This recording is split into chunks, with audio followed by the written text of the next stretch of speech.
This video I'm going to talk about the transmitter controlling more than one engine. And that's what I have set up here. I've removed the cabs from the engines because I needed to get to the receivers so that I could rebind them to my transmitter. And by doing so, all I did was connect the bind plug to the receivers, powered each of the receivers up, and then turned my transmitter on with my bind button down, and the transmitter bound to 2 receivers instead of 1. And you could do this with multiple receivers. I've done it up to 12 receivers at one time. So we did some FPV night racing, and I controlled the lights at the gates using a transmitter, and that way we only had the lights turned on whenever we were racing. I've bound them. I also removed the setup on my servo feature to slow the response down. So now whenever I advance the throttle, the engines are going to immediately start moving, like you see there.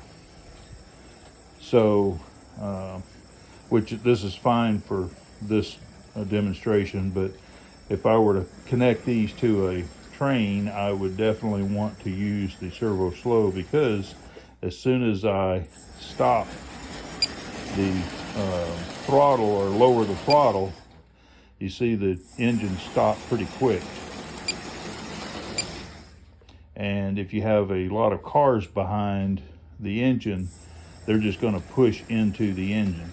Now also notice the speed of these engines. Now that's 2 motors on each engine, 2 speed controllers, and they are pretty closely matched as far as speed goes. Now, when I'm going slow, it looks like the train that's in the front, or the engine that's in the front, is a little bit faster. Notice the gap is increasing. So let's speed it up and see what happens.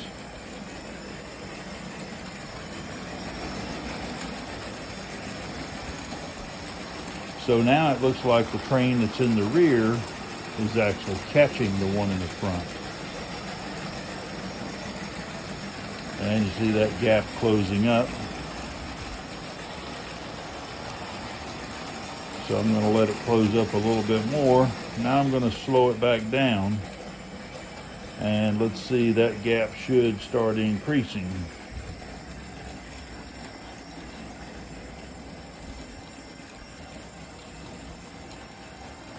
All right, it looks like that gap is starting to increase now, ever so slightly.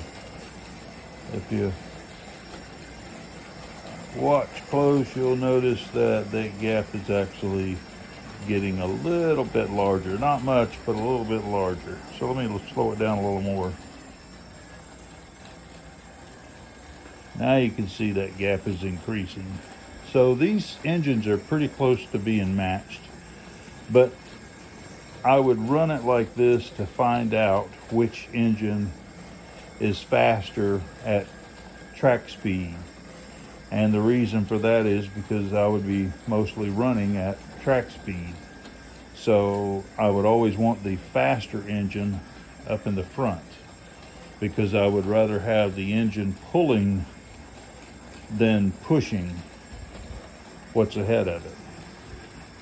So you can see now the distance is increased.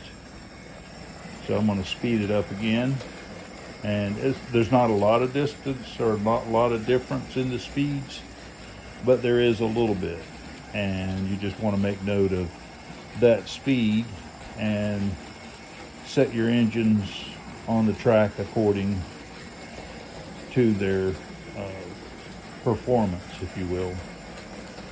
So that's all I have for this video. I just wanted to show about binding and controlling multiple trains using one transmitter.